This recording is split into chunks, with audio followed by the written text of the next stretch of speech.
The evening sun was setting over the quiet roads of rural Tennessee, painting the sky in shades of orange and purple. Officer James Wilson sat in his patrol car, parked behind a small gas station, finishing the last few bites of his cold hamburger. At 25 years old, he was the newest member of the Cedar Grove Police Department, having joined just 6 months ago. Wilson wasn't having the best day. His wife had argued with him that morning about working too many night shifts, and his sergeant had scolded him for being 3 minutes late to the afternoon briefing. He kept checking his watch, counting the hours until his shift would end at midnight. The radio crackled with routine updates, but nothing exciting had happened all day. That's how it usually went in Cedar Grove, a small town where everyone knew each other, and the biggest crimes were usually teenagers speeding in their parents' cars or the occasional shoplifter at the local convenience store. As Wilson pulled out onto Highway 43, he noticed the traffic was lighter than usual. A few cars passed by, mostly locals heading home from their evening shifts at the factory in the next town. He recognized most of the vehicles: Mrs. Johnson's red minivan, old Mr. Peterson's rusty pickup, and the usual delivery trucks. Around 7:30 p.m., something caught his attention. A massive black Ford F-350 pickup truck appeared in his rearview mirror. The truck was covered in mud, like it had been driving on back roads all day. What really grabbed Wilson's attention was the broken taillight on the driver's side, a clear violation he couldn't ignore. As Wilson watched through his rear-view mirror, the truck began weaving slightly. It wasn't the obvious swerving of a drunk driver, but rather small movements from side to side across the lane. To any experienced officer, this could mean several things: a tired driver, someone texting, or possibly something more serious. Finally, some real police work, Wilson muttered to himself, sitting up straighter in his seat. He had made only 2 traffic stops this week, and both ended with just warnings. His sergeant had been pushing him to show more initiative, and this seemed like the perfect opportunity. Wilson clicked on his patrol car's computer, ready to run the truck's license plate, but the thick mud covering the plate made it impossible to read. This made him even more suspicious. In his academy training, they had taught him that obscured plates could be a sign of someone trying to hide from the law. Following procedure, Wilson radioed in to dispatch. Unit 247 to dispatch. I'm initiating a traffic stop on Highway 43, mile marker 22. Large black Ford pickup, mud-covered, broken taillight, unable to read plate. Requesting routine backup. The dispatcher's voice crackled back. Copy that. Unit 247. Deputy Martinez is in the area, about 5 minutes out. Wilson flipped on his blue lights, expecting the truck to pull over immediately. However, the vehicle continued for another quarter mile before finally moving to the shoulder. This delay made Wilson's heart beat a little faster, another warning sign from his training. The truck was massive, sitting high on what looked like custom suspension. The windows were tinted dark, but still within the legal limit from what Wilson could tell.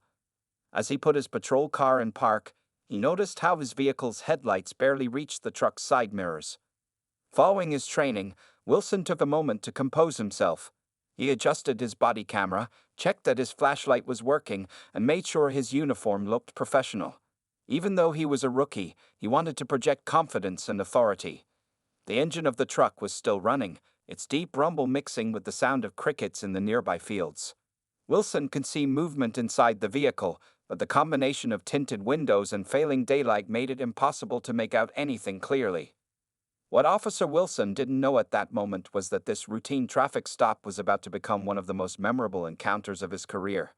As he prepared to step out of his patrol car, he quickly ran through the standard traffic stop procedures in his head, unaware that he was about to meet someone who would completely change his perspective on police work.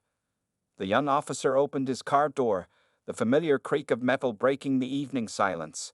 His hand instinctively brushed against his holstered weapon, a habit drilled into him at the academy. With each step toward the truck, the vehicle seemed to grow even larger, casting a long shadow in the dying light of day. Officer Wilson approached the towering black truck with measured steps, his flashlight beam bouncing off the mud-covered sides. The evening had grown darker, and clouds were moving in, making the situation feel more tense than usual. His boots crunched against loose gravel on the highway's shoulder, each step bringing him closer to the massive vehicle. The truck's engine continued to idle with a deep rumble that Wilson could feel in his chest. As he got closer, He noticed custom modifications he hadn't seen before: heavy-duty steel bumpers, oversized off-road tires, and what looked like construction company lettering that was mostly obscured by mud.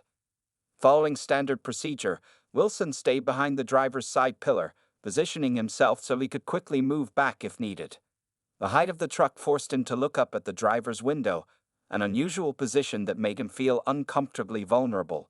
His flashlight beam reflected off the tinted glass, making it almost impossible to see inside. "Evening," Wilson called out, raising his voice over the engine noise. "I'm Officer Wilson with the Cedar Grove Police Department."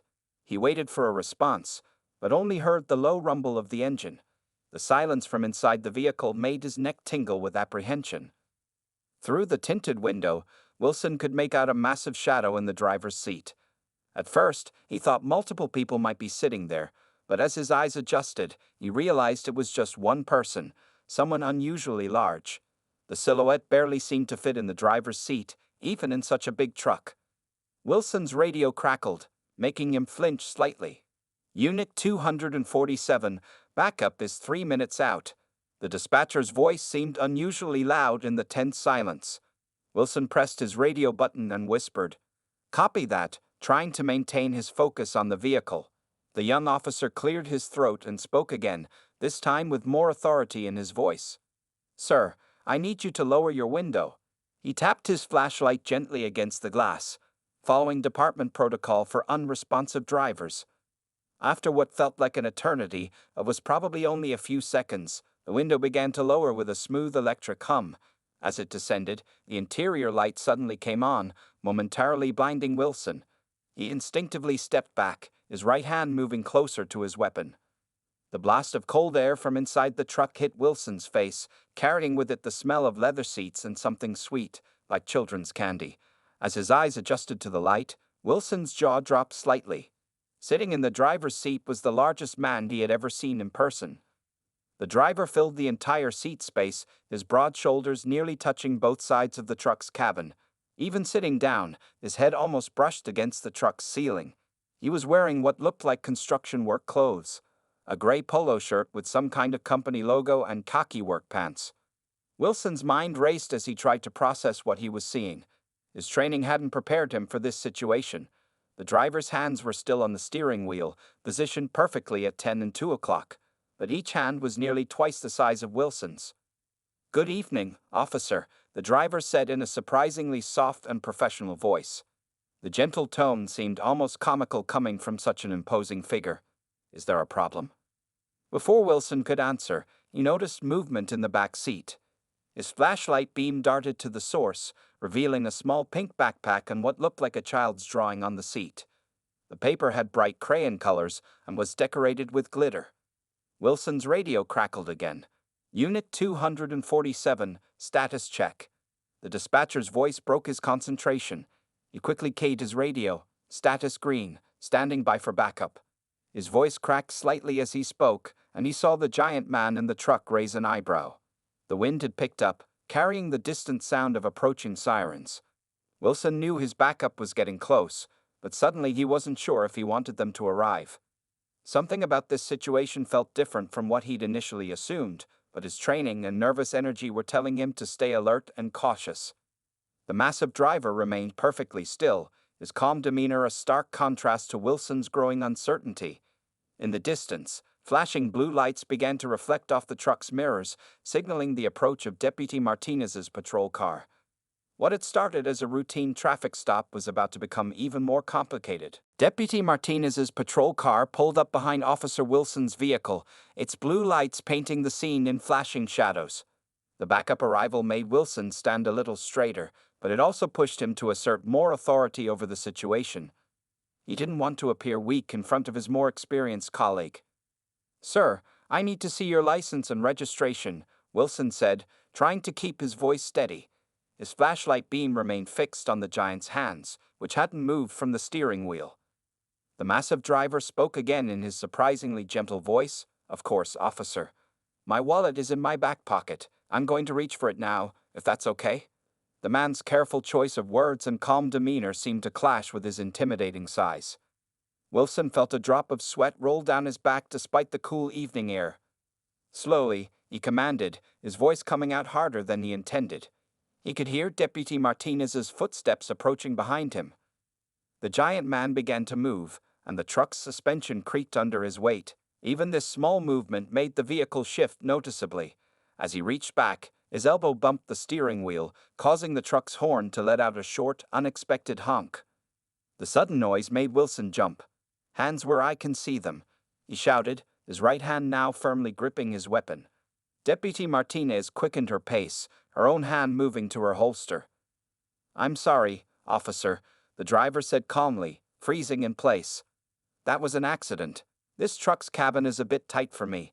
Despite the tense situation, there wasn't a trace of anger or frustration in his voice. Deputy Martinez reached Wilson's position, her flashlight beam joining his. She was a veteran officer with 15 years of experience, and her presence should have calmed Wilson. Instead, it made him more determined to prove he could handle the situation. "Step out of the vehicle," Wilson ordered, his voice cracking slightly. The giant man's eyebrows rose in surprise, but he remained calm. "Officer, I don't mean any disrespect, but may I ask why? I was just reaching for my wallet as requested." The man's reasonable tone made Wilson feel even more uncertain, but he couldn't back down now. "Sir, exit the vehicle now," Wilson repeated, louder this time. Deputy Martinez gave him a questioning look, but maintained her professional stance beside him. The giant sighed softly and nodded. "All right, officer, I'm going to open the door very slowly. Please keep in mind that I'm a big man, and it might take me a moment to get out properly." As the driver's door creaked open, the truck's interior light illuminated more details of the cabin. Wilson could now clearly see a small trophy on the dashboard with a pink ribbon attached to it. Next to it was a photo of a smiling young girl in a dance costume. The massive man began to unfold himself from the truck's cabin. First came one leg, planted firmly on the ground, followed by the other. The truck rose several inches as it was relieved of his weight. Wilson and Deputy Martinez both took several steps back, their flashlights tracking his movement. The giant's emergence from the vehicle seemed to take forever. As he straightened up to his full height, he appeared to keep growing and growing. What had looked huge while sitting now became almost unbelievable while standing. Thunder rumbled in the distance, and a few drops of rain began to fall. The weather seemed to be matching the growing tension of the moment. Deputy Martinez's hand remained steady on her holster, but her expression showed concern about how the situation was escalating. "Sir, keep your hands where we can see them," Wilson commanded, his voice now obviously shaking. The giant complied, holding his massive hands up at shoulder level. The man's calm expression never wavered, but there was now a hint of sadness in his eyes. Lightning flashed across the sky, briefly illuminating the scene in stark detail. Two officers with their hands near their weapons, facing a man who could have easily towered over both of them combined. The giant's work clothes were now clearly visible, including a company logo that read Johnson Veterans Housing Project. More patrol cars were approaching in the distance, their sirens growing louder. What had started as a simple traffic stop was now becoming a scene that would soon be hard to explain to the sergeant. The rain began to fall harder, but nobody moved. They'd all stood frozen in this moment, waiting to see what would happen next. The rain was falling steadily now, creating a curtain of water around Marcus Johnson's massive frame. Standing at his full height of 6 feet 8 inches, he made Officer Wilson and Deputy Martinez look like children in comparison. His shoulders, broad from years of professional football and construction work, stretched his polo shirt to its limits. Two more patrol cars pulled up to the scene, their headlights cutting through the rain and creating long shadows on the wet pavement. The cavalry had arrived, but now Wilson was starting to wish they hadn't. Something about this situation felt increasingly wrong. "My name is Marcus Johnson," the giant said calmly, rain running down his face. "I own Johnson Veterans Housing Project. We build homes for veterans in Cedar Grove and the surrounding counties." His voice remained steady and professional, despite the rain soaking through his clothes. Deputy Martinez's eyes widened with recognition. "Wait a minute," she said, lowering her flashlight slightly. "Are you the Marcus Johnson who donated the new playground to Cedar Grove Elementary last month?" Wilson watched as his backup officer's demeanor changed. The name meant nothing to him as a rookie, but clearly it held weight with Martinez. The giant man nodded slowly, his hand still raised patiently in the rain. "That's correct, ma'am," Marcus replied. "I was actually coming from my daughter's school play tonight. She played the lead role in Little Red Riding Hood." He gestured slightly with his head toward the pink backpack visible through the truck's window. More recognition flickered across Deputy Martinez's face. "Your daughter is little Sarah Johnson, the one who won the state spelling bee last month?" The tension in her voice was replaced by genuine surprise. Wilson felt his stomach tighten. The names were starting to ring bells now. He remembered seeing a newspaper article about Marcus Johnson, former NFL linebacker turned successful businessman and local philanthropist. The article had praised his work building affordable housing for veterans and his contributions to the community. Lightning flashed again, illuminating a small gold pin on Marcus's collar, the same pin Wilson's father wore. It was a Purple Heart recipient's pin, marking Johnson as a decorated veteran. "Officers," Marcus said gently, "I know my size can be intimidating. I've dealt with situations like this before. Would you like me to show you my ID now?" Very slowly. The rain had plastered his shirt to his massive frame, but his dignified composure remained unchanged. Wilson's hands began to shake slightly. He pulled over a local hero, a man who had not only served his country but continued to serve his community. Worse still, he'd escalated a routine traffic stop into a tense confrontation for no good reason. The newest patrol car's spotlight suddenly caught something on the back of Marcus's truck, a partially mud-covered bumper sticker that read "Proud Parent of a Cedar Grove Elementary Honors Student." Deputy Martinez stepped forward, taking control of the situation. "Mr. Johnson, I apologize for this inconvenience. I recognize you now from the city council meetings." She turned to Wilson, giving him a look that said they needed to de-escalate immediately. Wilson's face burned with embarrassment as he watched Marcus slowly lower his hands. The giant man's expression showed no anger, no resentment, only patient understanding. Somehow, this made Wilson feel even worse. "The taillight," Wilson stammered, trying to explain himself. "It was broken, and your truck was weaving." Marcus nodded respectfully. "Yes, officer. The taillight was damaged at the construction site today by some falling debris. As for the weaving," he gestured to the road behind them, "I was trying to avoid the potholes. We've been asking the county to fix them for months. They're particularly dangerous when it rains like this." The irony of the situation wasn't lost on Wilson. The man he treated as a suspect was actually trying to prevent accidents, and had probably done more for road safety through his community work than Wilson had in his entire 6 months on the force. More lightning illuminated the scene, revealing the growing crowd of patrol cars and the absurdity of the situation. 5 police officers responding to a traffic stop involving one of the town's most respected citizens. In the distance, Wilson could hear the approaching sirens of even more backup units, responding to what they thought was a dangerous situation. The rain continued to fall, but now it felt less dramatic and more like nature's way of washing away Wilson's assumptions and prejudices. The rookie officer had learned a lesson that no amount of police academy training could teach. Appearances could be deceiving, and sometimes the biggest people had the gentlest hearts. The night had turned into a scene of confusion and flashing lights. 6 patrol cars now lined the highway, their blue and red lights reflecting off the wet pavement. Marcus Johnson still stood in the rain, his massive frame illuminated by multiple spotlights, while Officer Wilson struggled with his growing embarrassment. "Let me just get my wallet now," Marcus said softly, starting to turn toward his truck. "My daughter's dance program is in there too, if you'd like to see it." His movement, though careful, was enough to send ripples of tension through the gathered officers. Wilson, still operating on his rookie instincts and feeling overwhelmed by the situation, misread the simple gesture. "Stop," he shouted, his hand flying to his weapon. The sudden movement and sharp command caused several other officers to draw their weapons, creating a domino effect of escalation. Marcus froze mid-turn, his expression changing from patient understanding to concern. "Officers, please," he said, his voice remaining remarkably steady. "I have my daughter's picture in my wallet. She's waiting at home for me to read her a bedtime story." Deputy Martinez quickly realized how badly things were spiraling out of control. "Everyone stand down," she commanded, her experienced voice cutting through the tension. "This is Marcus Johnson, the veteran housing developer. "Lower your weapons." But the damage was already done. Someone had called dispatch about officers drawing weapons, and now the night surgeon's car was pulling up to the scene. Sergeant Mike Roberts, a 20-year veteran of the force, stepped out of his vehicle and surveyed the bizarre tableau before him.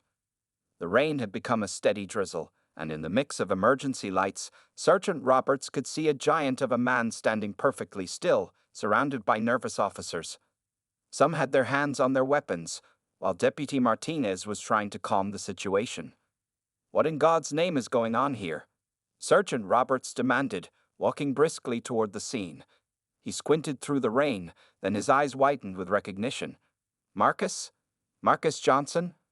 Marcus turned his head slightly toward the surgeon's voice. "Evening, Mike," he said calmly. "Seems we're having a bit of a misunderstanding here."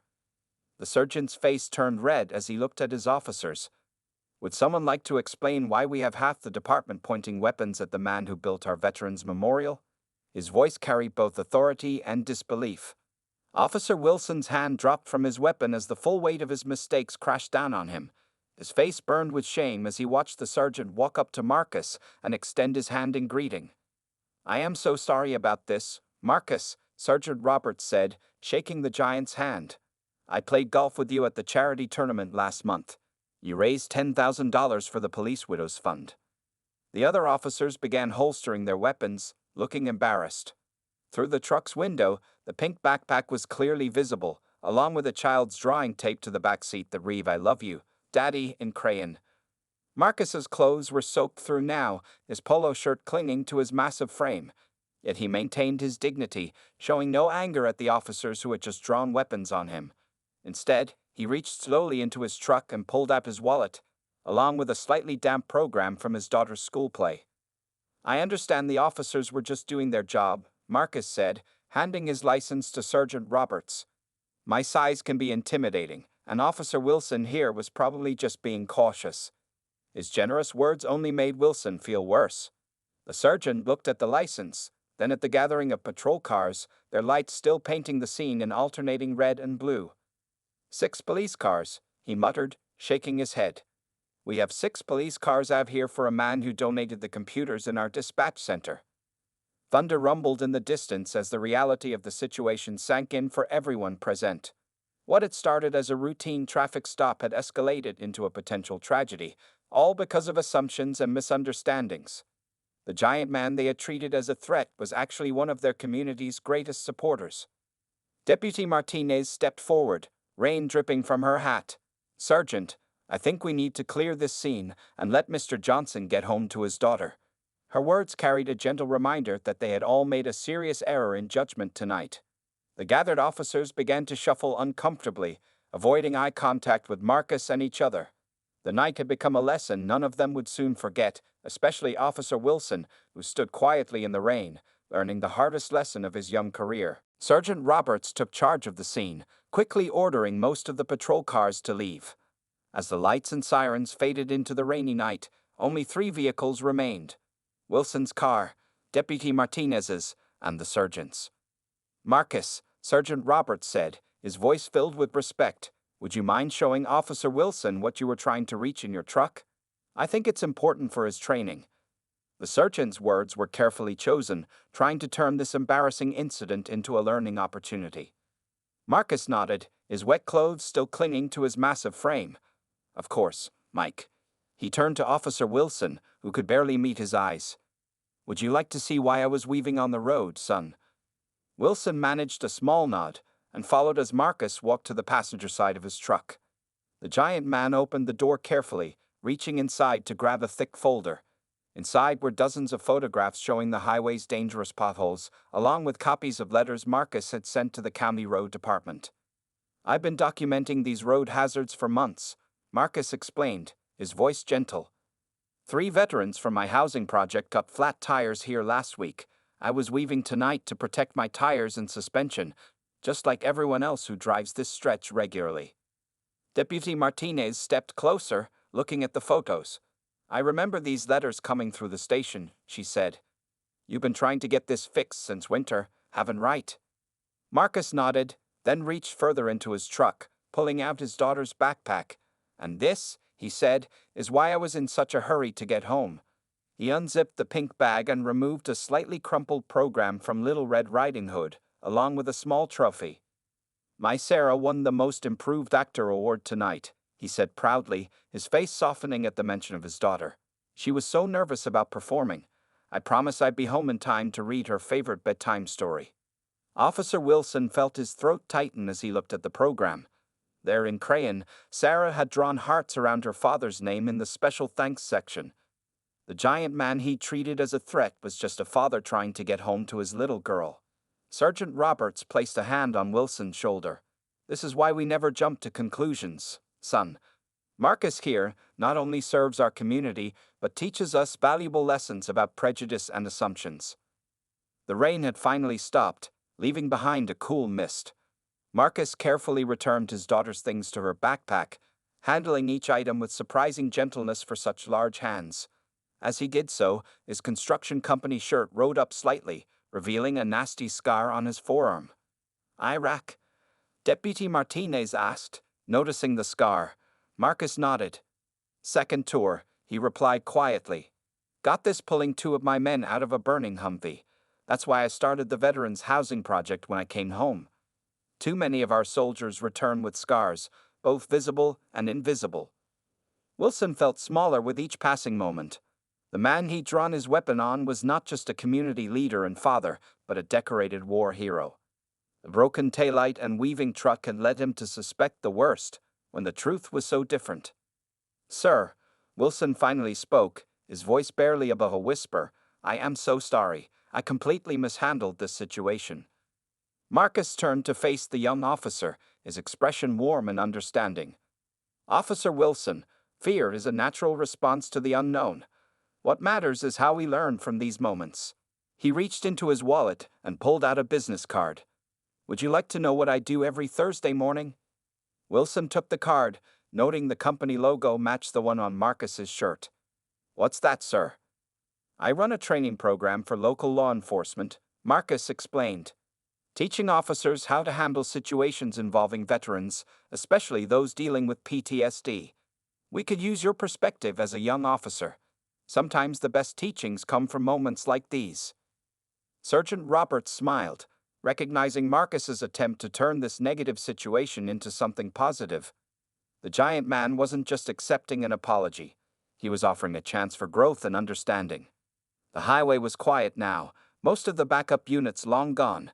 What remained was a small group of people, standing in the misty aftermath of a situation that could have gone terribly wrong, but was instead turning into a moment of learning and connection. The digital clock on Officer Wilson's patrol car showed 8:45 p.m. Marcus Johnson's daughter Sarah would still be awake, waiting for her father to come home and read her promised bedtime story. This thought seemed to push Sergeant Roberts into action. All right, let's wrap this up, the sergeant said, looking at the broken taillight that had started it all. He walked to the back of Marcus's truck, shining his flashlight on the damage. Marcus, can you tell us exactly what happened to the light? Marcus moved to the rear of his truck, his massive frame casting a long shadow in the patrol car's headlights. Construction debris, he explained, pointing to the cracked red plastic. We're building 3 new houses for disabled veterans on Oak Street. A piece of lumber fell from a delivery truck and bounced into my taillight. Deputy Martinez was taking notes, though everyone knew no ticket would be issued tonight. Do you have the construction permits with you? She asked, following proper procedure while keeping things friendly.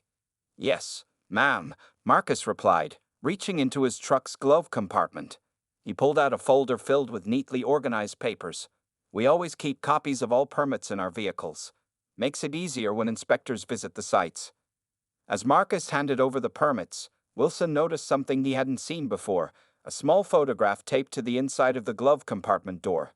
It showed Marcus in full military dress uniform, kneeling beside a group of smiling children in what looked like a Middle Eastern village. Seeing Wilson's interest, Marcus smiled softly. That was taken during my second tour, he explained. We had just helped build a school there. Those kids reminded me of why I joined the service in the first place, to protect and help others. Sergeant Roberts finished reviewing the permits and construction paperwork. Everything's in order, as usual, he said, handing the documents back. But Marcus, You should get that taillight fixed first thing tomorrow. I know you understand. Already planned to, Mike, Marcus responded. My crew starts at 7, but I'll have my mechanic look at it at 6. Can't have anyone else getting the wrong idea. There wasn't a hint of bitterness in his voice, only understanding. Wilson stepped forward, gathering his courage. Mr. Johnson, about what happened earlier. He began, but Marcus raised a hand gently to stop him. Officer Wilson, let me tell you something, Marcus said, his voice carrying years of wisdom. When I first came back from Iraq, I was a different person. Big as I am, I was jumpy, suspicious of everything. The first time I took my daughter to the park, I scared some parents because I reacted too strongly to a car backfiring.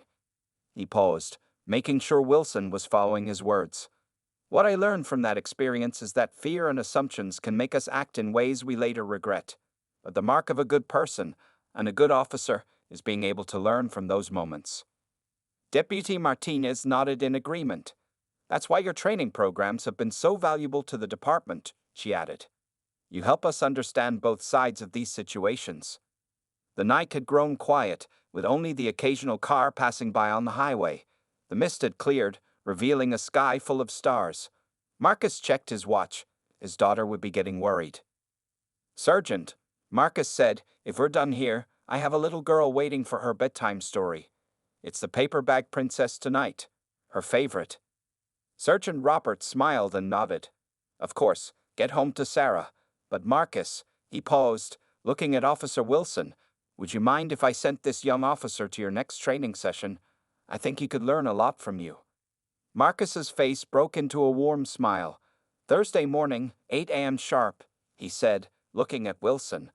We start with coffee and donuts, then spend the morning learning from each other.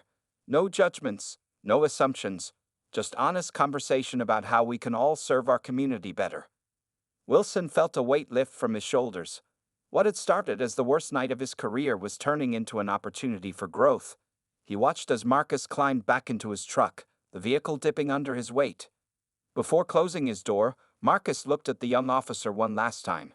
Remember, son, he said kindly, the biggest mistakes often lead to the most important lessons. See you Thursday. The giant's truck pulled away slowly, carefully avoiding the potholes that had started this whole incident. Its single working taillight disappeared into the night, leaving behind 3 officers forever changed by an encounter that could have gone terribly wrong, but instead had gone surprisingly right. Thursday morning arrived bright and clear, exactly 1 week after the eventful traffic stop. Officer James Wilson sat in his car outside the Johnson Veterans Housing Project office, 15 minutes early for the training session. His hands gripped the steering wheel as he gathered his courage to go inside. The building was a converted warehouse, its walls freshly painted in warm beige with dark blue trim. A large sign above the entrance read, "Building New Beginnings for Our Veterans," and underneath, "Everyone deserves a place to call home."